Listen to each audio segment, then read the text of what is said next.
Ladies and gentlemen, boys and girls, should of all ages, HollywoodShono here, about to give you a brand new series on the main YouTube channel, and that would be a game called Octopath Traveler. Now, some of you guys might have seen my streams from the second channel, and you guys can see that Octopath is an amazing game, especially for the fact that there are high levels of customization within the game. Now, what makes this really cool is that it has like the Final Fantasy elements because it gives you all these types of items. Just like Final Fantasy does, that gives you random things like dark damage to all foes. You can also increase maximum HP, maximum SP with nuts. And you can also increase all these other things. I believe is a permanent effect, so it'd be really cool if we can steal that. So each character also has other things that they can do. And, for example, what I really like about the system is that there's two classes altogether. You can see the stats here: max HP, physical attack, physical defense, accuracy, critical, max SP, elemental attack, defense, speed, and evasion. So each character has up to 4 abilities, and it's also based on what subclasses you have. So, for example, Olberic is offensive based. We have a great sword, a war spirit. This I haven't really worked on because apothecary is not my primary class. We have physical elemental defense from a shield. We have a Oasis hat, which is ridiculous defense. We have a body piece, which is also ridiculous elemental and physical defense. And we also have critical earrings. That way Olberic can do more criticals. So Cyrus, we have a silver sword. We also have the makeshift knife, which is not something I normally have because I have Scholar kind of just thrown in there. And we have the Mage's staff, which is Cyrus's bread and butter because he does a lot of spell damage. I haven't really worked on the shield. I have a circlet to give him more SP. I have a body armor that gives elemental attack. And I threw SP on Cyrus because he's going to be doing the bulk of the special damage. Therian has a long sword. I need to obviously give him a better one. Let's give him an iron sword. And he also has an arcane knife, which is available. With a makeshift staff. And then a buckler. As you can see, I really haven't worked on Therian that much. He does have a fur coat, so he does have pretty good defense. Now let's give him wind attire, so he actually has more speed, so he can attack quicker. As I like throwing speed on Therian. So Primrose has a stinging dagger, which will occasionally poison a target. And we don't have a shield on her. But yeah, you can see all the little stuff that I think is really cool that you can get. We also have wind attire for more speed. The job system in this game is amazing, because you can pick up secondary jobs and learn them. So we have Scholar, Thief, Apothecary, and Scholar. We have 3 of them unlocked. Scholar, Apothecary, and Thief. So right now, Olberic has a staff available. Cyrus is Thief and Scholar. And Therian will be Apothecary and Thief. The interesting thing, let's say for Olberic, let's say we learn Analyze. And we're going to learn Lightning Bolt to give a single target elemental skill. So we learned a new support skill. We spent 130 JP. So now, with Olberic, instead of Summon Sync, we have Evasive Maneuvers, which obviously we don't want, but it is situational.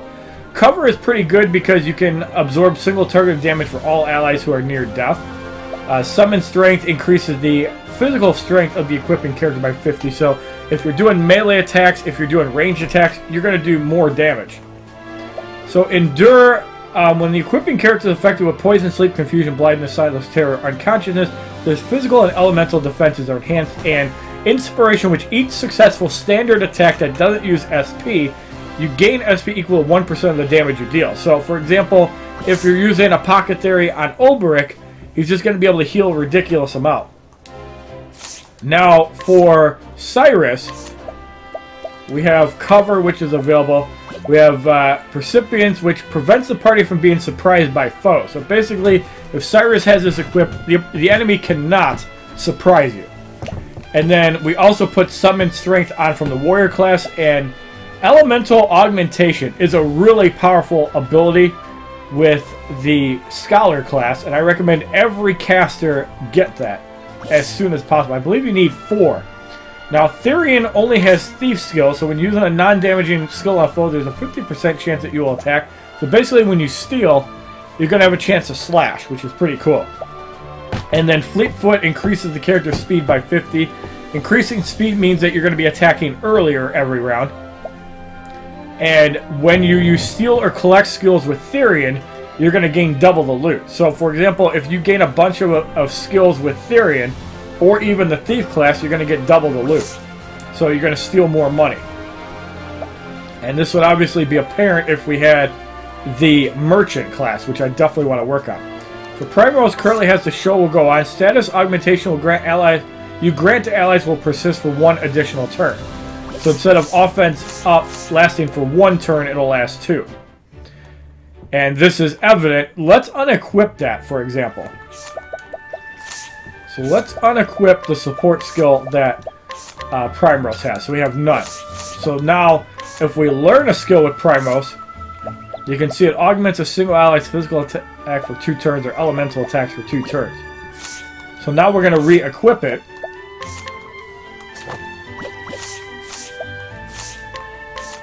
And you can see it still shows for 2 turns, but it should last an additional turn when we do a random encounter. So now we're going to show off some gameplay with the combat, which is awesome in this game. We got some frogs. So we can throw Ice Wind, deal ice damage to all foes. Obviously, Cyrus is not, or Olberic's not going to do much damage because he doesn't have a lot of abilities. So we can use a Dancer skill, and we can use the Bewildering Grace. And your defense is weakened. Yeah, that doesn't sound very good. But now, if we steal, which is not likely to work at 27%, if that would have went off, that would have been pretty good. So each character has weaknesses based on what you have. So we have knife, staff, and sword. So we can use the staff on the Flatlands Frog in 3 and weaken it. Each character has different weaknesses. As you can see, bow, ice, and light on most of them. And then one has axe, spear, and that. So you want to use skills that coincide with the elements. That way you can weaken them. Here we're not going to be able to do anything with Primrose. So we can also use BP to steal. And now we have a 61% chance to steal. And we're still failing. So that kind of sucks. But the flexibility is pretty cool with the abilities.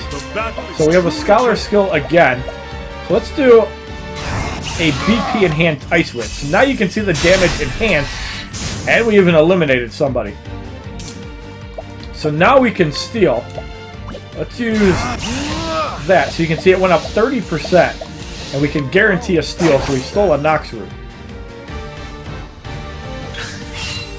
Now Therian's going to steal from the 83%. Steal the Nox Root. And because we have the Thief ability equipped, we also have a chance to steal.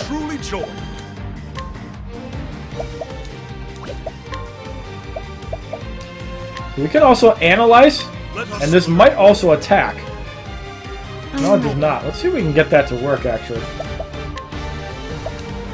But first, we're going to use the Peacock Strut. And that'll go up to 8 turns. And we want that on Cyrus. The Peacock Strut.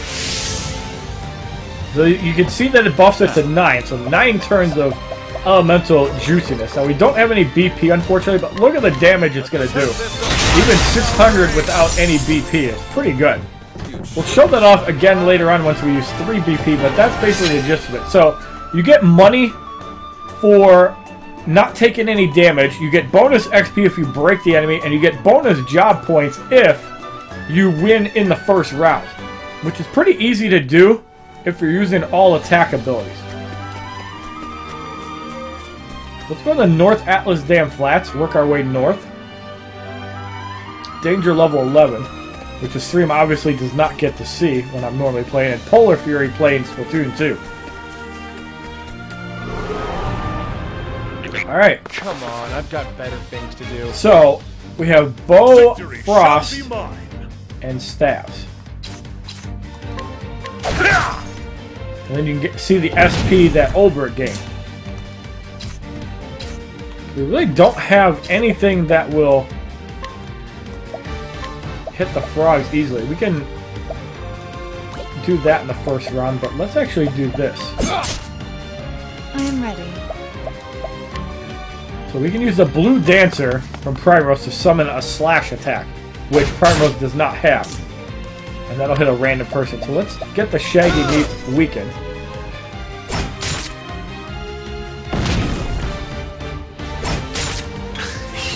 I am ready.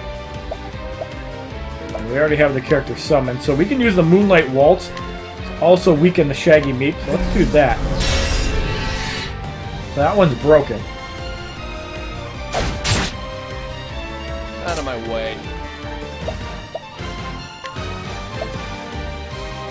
We can use the Icicle now to freeze the Flatland Frogget and also cause a break. No. For some reason they're confused. So now we can also use Ice Wind on that. That shouldn't kill anybody because it's not going to do much damage. So now everybody's broken, so we need Primrose. Yeah, let's steal. I'll be taking that. Need Primrose to use her buff now. Next turn. Yes, that was close. The battle is truly We're joined. going to defend. I think not.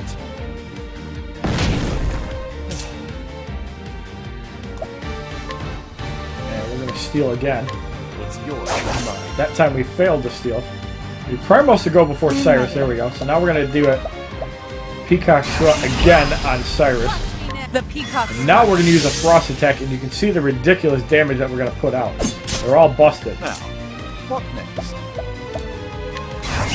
Watch this carnage. Attempt this. Absolutely insane when you use Primrose with 3 BP. We've hit for over 5,000 damage. And when you do that kind of damage to somebody, you know you're going to mutilate them.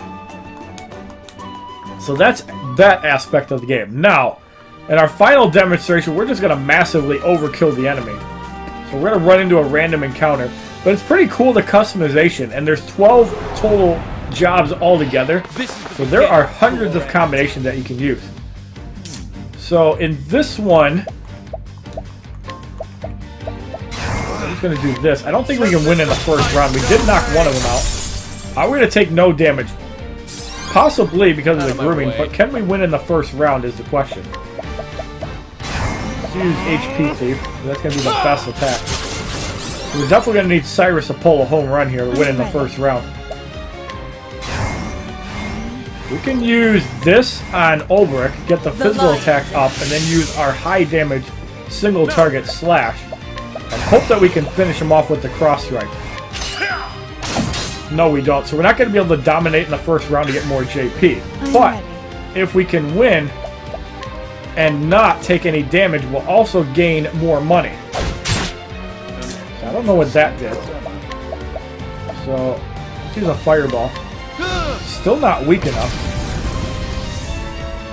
My turn. We don't have a bow, so we can't actually... We can't really do that. We're going to have to have Olberic attack first. There's the Stampede, so yep, there goes that. Let's just slash, because that round is over with. While we're at it, we're going to steal from the giant sheep and get an olive bloom. Olive blooms are great because they're single target revives. My turn. So yeah, Therian can't do a lot of damage, however, Olberic can. And he gains some SP with the basic attack too, so... Yeah, the level of customization is awesome. This is obviously not the primary party I use. I do use Cyrus a lot. You can use Therian to steal items, but you can also throw Therian's ability on Cyrus, and then he can steal as well. But yeah, the cool thing about this game is that there is a huge level of customization, which I've grown a fan of. I really like the level of customization this game has, and if there's a certain 4-player party that you want me to main, want me to groom, I'm all for it because I really enjoy this game a lot, and I definitely would like to make several videos on this game showing off certain characters, even doing playthroughs not using certain characters if that's even possible. So I want to try to find a tavern. Let's go into Atlas Dam. We need a tavern so we can switch out our group and we can show off all the other characters. So I think this is where I originally went for a tavern. Yes, here it is. Alright, so you can switch your party at will. I don't think you can swap out Olberic. Yeah, for some reason he's locked. So whatever character you pick as your main cannot be removed from the party by any means. So if you start the game with Olberic, he has to be in your group. If you start the game with Cyrus, he has to be in your group. So, and I'm actually okay with Olberic being in the group because we do need a warrior, like, tank character. But the party that I generally use has Tressa in it. And I have been using Elfin. I've also used Theory into Steel. But I'm also curious about Ophelia being able to heal. And all the stuff that she's able to bring. So, again, with Ophelia, you can change jobs with her. So now you can throw the warrior class on her. And not only will she have staves, but she'll also have spears and swords, giving her 3 attacks. And I really think that the more basic attacks you can have, the better. So, for example, Tressa does not have a secondary job. Let's throw Apothecary on her, as Theory is not even the main group. So now she has spears, bows, and an axe available. And we have Cyrus as a thief, and we have Olberic as a scholar. So all 4 characters have a sub-job. Scholar, Thief, Apothecary, and Warrior. And as you can see, each character complements different attack archetypes. So each one has 3. Now the Thief class has 2 different ones. So if we really want to get technical, we could actually throw the Thief skills on Tressa and have 4 different abilities. So I think that's really useful in certain situations. But obviously, in a situation like this, it's really good. And then you gain the abilities of the Thief. So if Tressa needs SP, which you really don't with the Merchant class, because you can just... But you can share SP and rest, so there is some usefulness behind that. But I really like the customization in this game. I haven't found the best 4 yet, but I think the next time that we stream Octopath, this is the team that we're going to go with. If you like this introductory video by HollywoodShono's showing off some amazing aspects within the game, please give this video a like rating, comment, subscribe, share this video amongst your friends, and as a favorite, check out my other Octopath videos playlist, Facebook, Twitter, and Twitch, which are all HollywoodShono. My Instagram, which is HollywoodShono's God, and I really look forward to playing this game more for you guys. Leave your comments down below. Let me know who your main 4 is, who you think I should have protagonized as my main character, and have a wonderful day, kids. Thank you very much for supporting this awesome game.